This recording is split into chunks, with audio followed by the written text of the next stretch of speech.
hold up to. Akin na lahat ng gamit mo na yan. Opo, wag po, please. Huwag niyo po patayin ko na na po lahat, sir. Please, huwag niyo po ako patayin. Ay, hindi kita papatayin. Tinatakot lang kita kasi sa totoo lang, first time ko kasi ibang hold up. Medyo kinakabahan ako. Pero hindi kita papatayin, tinatakot lang kita. Kaya alam mo naman kalakaran sa hold up, di ba? Ibigay mo na sa akin yung gamit mo para ma-okay na agad. Talaga? Oh, promise, specs mamamatay man. Tayo ka na dyan, madumi dyan, tayo.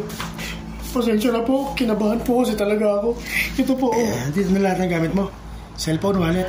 Opo. Check ko. Nandyan po sa maliit po na bulsa. Yan po, dyan po. Hawak na muna nito saglit. Dito ba, sa maliit? Ito. Oo.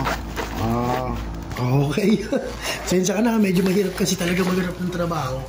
Kaya ayan, napilitan akong gawin to. Pasensya ka na, sir. First time ko lang din kasi ma-hold up. Pasensya. First time ko rin. Pero ganito lang pala kala ko kasi una talaga nakakakaba kasi syempre di mo kilala. Buti na lang, ikaw yung na-hold up ko. Oo nga din po, buti nga po. Kayo din po yung naka-hold up sa akin. Hindi po yung iba talaga na ano. Hoy! Itaas mo kamay mo! Kung ayaw mo mamatay!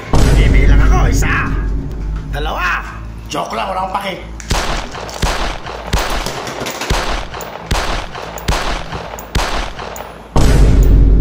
Ano ginagawa mo? Bakit mo pinaril? Wala kang puso!